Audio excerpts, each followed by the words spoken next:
Olá, estamos aqui mais uma vez para estudarmos a Palavra de Deus. E hoje chegamos ao capítulo 28 do livro de Deuteronômio. Talvez o capítulo central desse livro. O capítulo que vem tratar das bênçãos e das maldições decorrentes da aliança que Deus estava fazendo com o povo de Israel. Que pontos podemos tirar como destaques para a nossa vida hoje? O primeiro deles é que, como eu disse, nesse capítulo vai descrever as bênçãos que cairiam sobre o povo de Israel se eles obedecessem ao Senhor e guardassem os seus mandamentos. Se eles o fizessem, eles seriam exaltados ali diante das outras nações, seria uma bênção para os outros povos. Mas, se eles não ouvissem a voz do Senhor, não guardassem os seus mandamentos, a lei que Moisés estava dando para eles por ordem do Senhor, então as maldições sobreviriam sobre eles. E eles também ficariam à mercê dos outros povos, seriam massacrados, destruídos. O céu não lhes daria chuva, e assim várias maldições são listadas nesse capítulo. E é interessante a gente destacar que a maior parte do capítulo é destinada a descrever as maldições. Mas por que isso? Será que Deus estava feliz em discriminar as maldições que adviriam sobre eles? Claro que não. A questão aqui é que os seres humanos, eles aprendem pela insistência. Então Moisés fez de tudo para insistir no povo que eles obedecessem ao Senhor e não incorressem nessas maldições, de forma que ficasse bem vívido na mente deles tudo de ruim que os adviria se eles escolhessem não obedecer ao Senhor. É aquele detalhe que quando está tudo bom, nós nos relaxamos, ficamos tranquilos. Agora é quando a provação vem, quando as dificuldades vêm, que nós realmente buscamos melhorar, buscamos fazer diferente, buscamos ir até o Senhor em busca de ajuda. Não deveria ser assim, mas infelizmente para nós humanos é assim que tem funcionado. No segundo ponto de destaque, nós vemos que o objetivo das maldições era um objetivo disciplinador, para que servisse de sinal para o povo, de forma que eles percebessem o quão baixo eles haviam caído em sua relação para com Deus. Um Deus que fizera tudo por eles e eles não tinham retribuído esse amor, essa bênção de Deus.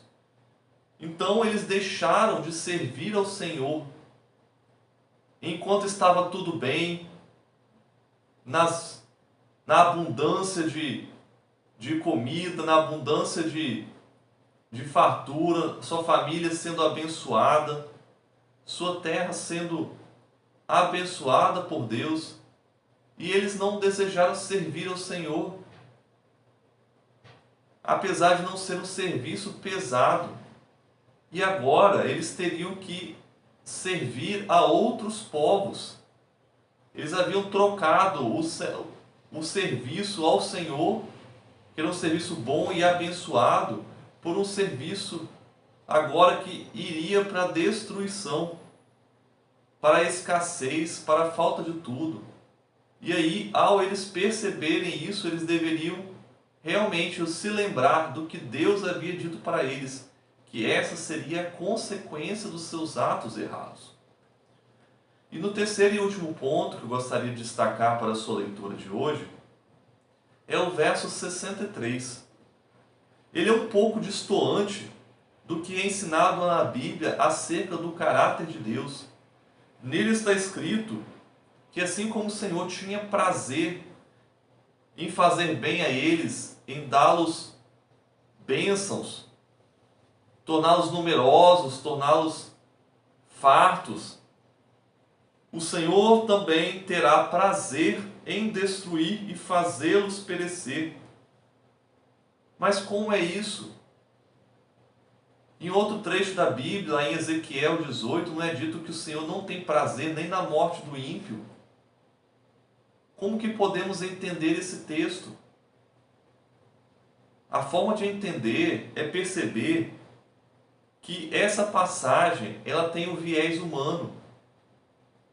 Depois de ter passado por várias provações, por várias maldições que advinham da consequência dos seus próprios pecados, o ser humano olha para Deus e, mesmo clamando, vê que Deus não lhe responde. Deus o deixa ainda nessa situação deplorável. O ser humano passa a entender que Deus tem o desejo de lhe fazer isso. Mas nós precisamos ver que Deus é um Deus soberano. Ele pode dar misericórdia a quem Ele quiser. Isso é dito em outros trechos da Bíblia. E Deus também pode dar o castigo que é merecido para aqueles que fazem o mal. É o justo. Nós mesmos, humanos, não clamamos muitas vezes por justiça, para que aqueles que fizeram coisas erradas paguem pelos seus erros. E muitas vezes até parecemos ter prazer que realmente as pessoas más paguem pelos seus erros. Mas esse não é um prazer no sentido de ficar feliz, mas é um prazer no sentido de ver que realmente a justiça é feita. Então Deus também tem prazer na justiça, embora muitas vezes essa justiça vá destruir aqueles que busquem fazer o que é errado. Deus sempre traz a sua misericórdia, mas chega um momento que essa misericórdia não é mais possível, porque o ser humano precisa colher aquilo que ele plantou, as consequências do seu erro. E assim, embora Deus realmente não tenha prazer na morte do ímpio, na destruição de pessoas, Deus precisa trazer justiça para que as coisas realmente voltem ao normal. E Deus traz também a restauração. Não foi isso que aconteceu com o povo de Israel, que realmente foi para o cativeiro, foi dizimado, pereceu ali perante os seus inimigos, mas Deus, depois de 70 anos, trouxe-os de volta novamente à sua terra. Deus busca sempre a restauração do seu povo. Se gostou, compartilhe esse vídeo para que outras pessoas possam também estudar conosco a palavra de Deus, juntos, dia a dia.